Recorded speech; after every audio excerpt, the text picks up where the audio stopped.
بسم اللہ الرحمن الرحیم۔ عزیز طالبات، السلام علیکم ورحمۃ اللہ وبرکاتہ۔ امید ہے آپ سب خیریت سے ہوں گے۔ طالبات، آج ہمارا پہلا چیپٹر نظریہ پاکستان کا آج ہم آخری ٹاپک دیکھیں گے، یعنی قائد اعظم اور نظریہ پاکستان۔ اور اس کے ساتھ دو لیکچرز میں ہمارا یہ ٹاپک کور ہوگا، کیونکہ قائد اعظم اور نظریہ پاکستان کے حوالے سے بات ذرا تفصیل طلب ہوتی ہے، اس لیے اس کو ذرا دیر سے صحیح طریقے سے ہم نے پڑھنا ہوتا ہے، اس لیے ایک لیکچر میں یہ مکمل نہیں ہوگا۔ تو انشاءاللہ تعالیٰ کل ہمارا چیپٹر نمبر 1 نظریہ پاکستان ختم ہو جائے گا، اور پھر اس کے بعد ہم اگلا چیپٹر شروع کرنے سے پہلے میں آپ کو کوسچنز کے حساب سے، آنسر کے حساب سے، اور آپ لوگوں کو اگر اس کو سمجھنے میں کچھ دشواری آئی ہے اس حوالے سے ہم ڈسکشن کریں گے۔ تو پہلے ہم اپنے ٹاپک کا آغاز کرتے ہیں، قائد اعظم اور نظریہ پاکستان۔ قائد اعظم محمد علی جناح بانی پاکستان، بابائے ملت، بابائے قوم ہمارے لیے سرمایہ افتخار ہیں، کیونکہ اللہ پاک نے ہمارے لوگوں میں ہی قائد اعظم محمد علی جناح کے اوپر یہ ذمہ داری عائد کی کہ وہ اٹھیں، آگے بڑھیں اور اس قوم کو کسی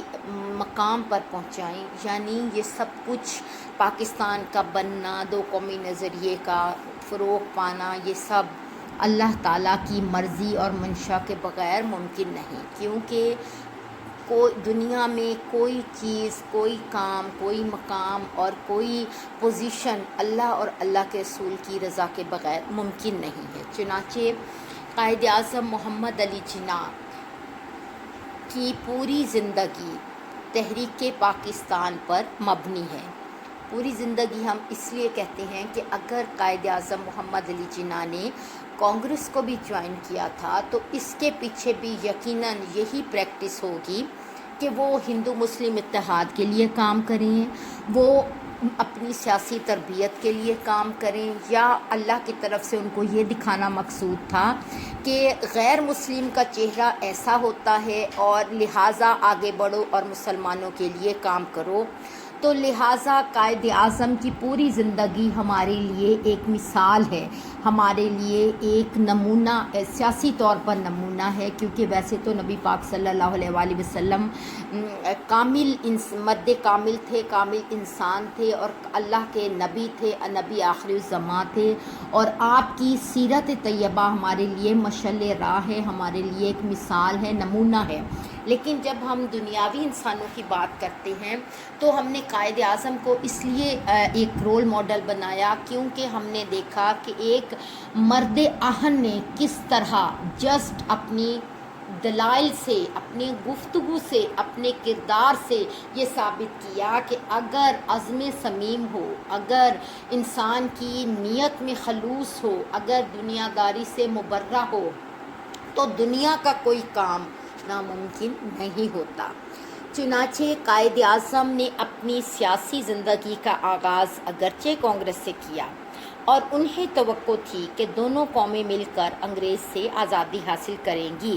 اسی لیے انہوں نے ہندو مسلم اتحاد کے لیے سر توڑ کوششیں کی، لیکن ان کی مخلصانہ کوششوں کے باوجود ہندوؤں نے مسلمانوں کو کوئی اہمیت نہ دی اور اکثریت کے بلبوتے پر مسلمانوں کو محکوم بنانے کی سیاست کرنے لگے۔ قائد اعظم محمد علی جناح نے جیسے جیسے ہندو ذہنیت کو دیکھا، محسوس کیا، تو آپ نے یہ ارادہ کر لیا کہ اب وہ صرف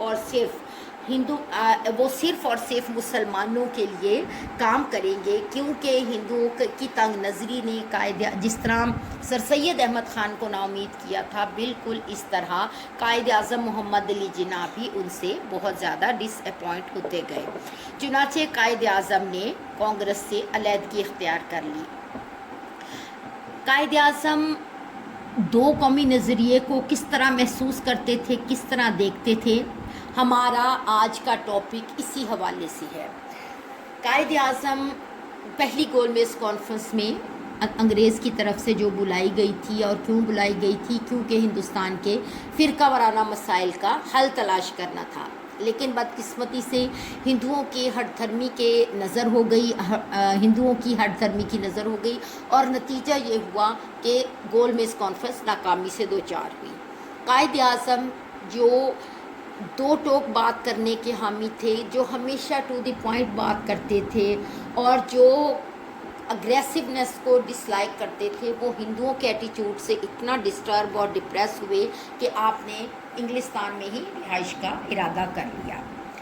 1930 سے 1939 تک کا عرصہ ہندوستان کی تاریخ کے لیے بڑا کریٹیکل تھا، کیونکہ قائد اعظم ہندوستان میں موجود نہیں تھے، لیکن اس سارے عرصے میں جس شخص نے مسلم لیگ اور مسلمانوں کو اپنے انداز سے دلاسا دیا وہ تھے ڈاکٹر علامہ محمد اقبال۔ اقبال ہندوستان کے تمام حالات قائد اعظم کو لکھ کر خطوط کے ذریعے بتایا کرتے تھے، اور قائد اعظم کو ایٹ دا اینڈ ہر خط میں یہ لکھا کرتے تھے کہ مسٹر جناح آپ ہندوستان واپس آئیں، ہندوستان کو آپ کی ضرورت ہے۔ قائد اعظم بہت غور سے اقبال کے خطوط اسٹڈی کیا کرتے تھے اور اپنا مائنڈ جو ہے وہ سیٹ کرتے رہتے تھے۔ شاید قائد اعظم کو اتنا عرصہ ہندوستان سے دور رکھنے کا مقصد یہ تھا کہ یہاں کے مسلمانوں کے دلوں میں جو ایک لاوا ابل رہا تھا، جو اپنے الگ وطن کے لیے، جو ایک الگ منزل کی تلاش کے لیے، جو ہندوؤں سے اور انگریزوں سے جو انہوں نے زیادتیاں اور ظلم برداشت کیا، اس کے بعد ان کے دلوں میں جو ایک تڑپ تھی، شاید اللہ پاک کو اس تڑپ کو ڈبل کرنا تھا، اور اس مقصد کے لیے قائد اعظم کا ہندوستان سے باہر ہونا ضروری تھا، کیونکہ مرض بڑھتا گیا جوں جوں دوا کی، یعنی جیسے جیسے یہ ہندوؤں کا ظلم، انگریزوں کا ستم بڑھتا گیا، ویسے ویسے قائد اعظم محمد علی جناح اپنا مائنڈ جو ہے وہ سیٹ کرتے گئے، اور ادھر سے مسلمان جو ہے ان کے دل میں دونوں قوموں کے خلاف نفرت پیدا ہوئی، اور وہ اب اپنے آپ کو بہت زیادہ ادھورا محسوس کرنے لگے، اور کچھ اقبال کے خطبہ الہ آباد نے ان کے اندر وہ تڑپ اتنی بڑھا دی تھی کہ اب وہ چاہتے تھے کہ جلدی سے ہمارا کوئی مسیحا آئے اور وہ ہمارے لیے الگ وطن کا اعلان کرے۔ چنانچہ قائد اعظم نے 1939 میں جب دوسری جنگ عظیم کا خاتمہ ہوا، قائد اعظم ہندوستان تشریف لائے، اور ہندوستان تشریف لانے کے بعد ہندوستان آئے، اور یہاں آپ نے کانگریسی وزارتوں کا مسلمانوں کے ساتھ جو سلوک تھا اس کی کہانیاں سنی، اور ان کا سارا انہوں نے ڈیٹا کلیکٹ کیا، اور انہوں نے محسوس کیا کہ ہندوؤں نے کس طرح 2.25 سالہ دور اقتدار میں، جو کہ انگریزوں کے دور میں جو ہے ہندوستان میں صوبائی طور پر کانگریس کو جو ہے 2.25 سالہ جو ہے اقتدار ملا تھا، جو گورنمنٹ آف انڈیا ایکٹ 1935 کے تحت جو 1937 میں عام انتخابات ہوئے تھے، اور اس کے نتیجے میں چونکہ قائد اعظم اور مسلم لیگ فعال نہیں تھی، اس وجہ سے مسلم لیگ کوئی نمایاں کارکردگی نہ دکھا گئی، اور اس کا زیادہ فائدہ ہندوؤں نے اٹھایا۔ اور نتیجہ کیا ہوا؟ نتیجہ یہ ہوا کہ مسلمان کوئی بھی پارلیمنٹ میں اور اس طرح کوئی مقام پر نہ پہنچ سکا، اور نتیجتاً ہندوؤں کو کھل کے کھیل کھیلنے کا موقع ملا۔ 6 صوبوں میں تو ان کی ٹوٹل اپنی حکومت تھی، 2 میں انہوں نے دیگر پارٹیوں کے ساتھ مل کر مخلوط حکومت بنائی، لیکن انہوں نے اپنے تعصب کی بنا پر کسی بھی مسلمان کو یا مسلم لیگ کو کہیں بھی اپنے ساتھ شامل نہ کیا، جس کا مسلمانوں کو نقصان ہوا، اور اس کا فائدہ ہندوؤں نے اٹھایا۔ قائد اعظم نے ان تمام ڈیٹا کو کلیکٹ کرنے کی ذمہ داری ڈالی، اور پیر پور رپورٹ کے نام سے اس تمام مظالم کو شائع کیا گیا، اور اس کے بعد قائد اعظم نے اب فائنل راؤنڈ کھیلنے کے لیے 23 مارچ 1940 کو مسلم لیگ کا سالانہ اجلاس لاہور منعقد کیا، جو کہ اس دن جمعے کا دن تھا۔ طے یہ پایا کہ بعد از نماز جمعہ اس اجلاس جو ہے اس اجلاس کی کارروائی کی جائے گی۔ لاکھوں مسلمان ہندوستان کے کونے کونے سے لاہور پہنچنا شروع ہو گئے۔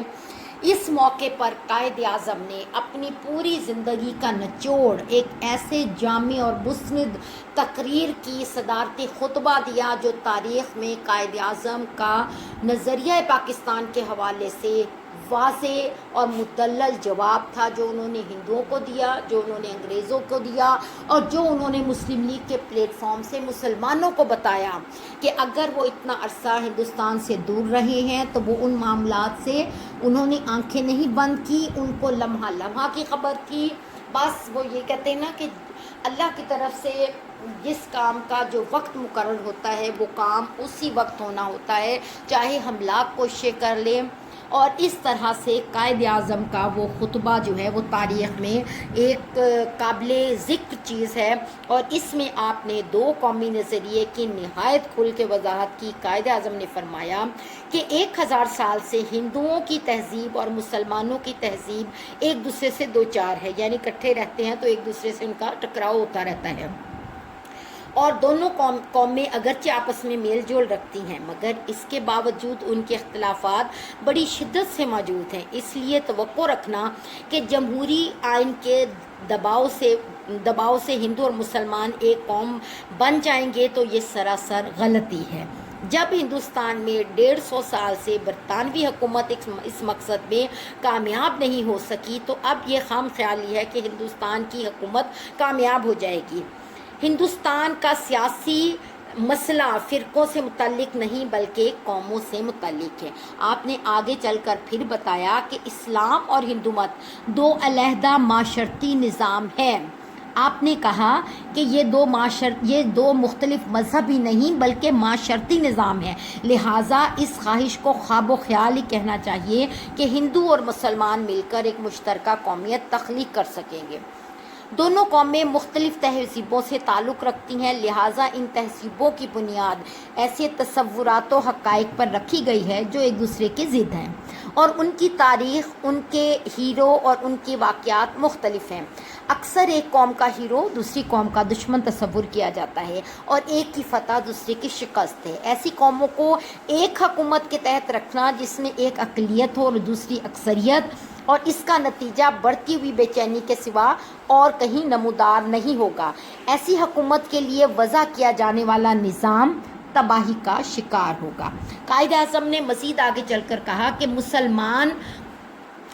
کانگریس جو ہے مسلمانوں کے علیحدہ تشخص کو ختم کر کے ان کو متحدہ قومیت میں ضم کرنے کی فکر میں تھی۔ وہ چاہتی تھی کہ قطرہ اور دریا مل کر اپنے وجود سے ہاتھ دھو لے۔ اس کے باوجود مسلمانوں کی علیحدہ قومیت کو برقرار رکھنا ہی اصل بات تھی، اور قائد اعظم نے گول میز کانفرنس 1931 کے موقع پر فرمایا کہ جب تک آپ مسلمانوں کے حقوق کا تحفظ نہیں دیں گے جس کی بنا پر حکومت ہند کے آئندہ دستور کے تحت مکمل سلامتی اور خود مختاری محسوس کرنے لگیں، مسلمانوں کی عدم تعاون اور عدم شرکت سے جو دستور بھی ہندوستان کے لیے بنے گا وہ ناپائیدار ہوگا اور ہندوستان کی سلامتی اور امن کی ضمانت نہیں دے سکتا۔ اس کی وجہ کیا ہے کہ جب کسی ملک کی ایک میجر اقلیت ڈسٹرب ہوگی، بے چین ہوگی، تو اس ملک میں کبھی صحیح معنوں میں جو ہے وہ امن اور سکون قائم نہیں ہو سکتا۔ قائد اعظم نے آگے بڑھ کر کہا کہ پاکستان ہی مسلمانوں کی اصل منزل ہے، اور اس منزل کو ہم قطعی طور پر اور ہمیشہ طور پر حاصل کرنا چاہتے ہیں، اور اس کے لیے ہم ہر طرح کی قربانی دینے کے لیے تیار ہیں۔ قائد اعظم محمد علی جناح نے اپنے خطبے کو بڑھاتے ہوئے آگے کہا کہ اسلام جو ہے وہ ایک مکمل مذہب ہے، اور اسلام ایسا مکمل مذہب ہے جو کہ غیر مسلم قوتوں کو اپنے اندر ضم نہیں کر سکتا۔ غیر مسلم قوتیں اس کے ساتھ، اس کی مذہب کے ساتھ ٹکراؤ کریں گی لیکن وہ کبھی متحدہ قومیت میں ضم نہیں ہوگا۔ لہٰذا اسلام تھا جس نے ہر مشکل وقت میں مسلمانوں کو بچایا، اور قائد اعظم نے اسلام کی عظمت پر پختہ یقین رکھتے ہوئے کہا کہ کوئی چیز اچھی ہے تو میں اسلام سے کیوں، کہ آپ نے فرمایا اگر کوئی چیز اچھی ہے تو عین اسلام ہے، کیونکہ اسلام کا مطلب ہی سلامتی ہے۔ یعنی قائد اعظم نے نہایت واضح انداز میں اسلام کی حقانیت کو محسوس کیا اور اس کو مسلم امہ کے ساتھ شیئر کیا، کیونکہ اسلام ابدی دین ہے. اللہ پاک نے اس کو دین فطرت بنایا ہے، دین خیر خواہی والا دین بنایا ہے اور عالمگیر دین بنایا ہے، کیونکہ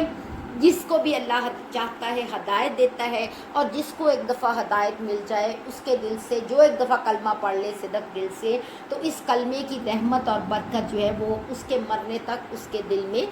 جو ہے وہ ایک روحانی اثر رکھتی ہے. یہ اللہ کا اور اسلام کی سچائی کا یہ یقیناً یہ بات ہے. ہم اپنا آج کا لیکچر طالبات یہی میں ختم کرتی ہوں، اور امید کرتی ہوں کہ آپ کو جس طرح پڑھایا جائے گا، جس حساب سے پڑھایا جائے گا، آپ کو وہ سمجھ آئے گا اور کوئی پریشانی والی بات نہیں ہے. ہم انشاءاللہ تعالیٰ اسی طرح آہستہ بے شک پڑھیں، لیکن آپ کو اچھا سمجھ آئے. ہمارا اصل ٹارگٹ اور اصل مقصد یہی ہے. اللہ حافظ.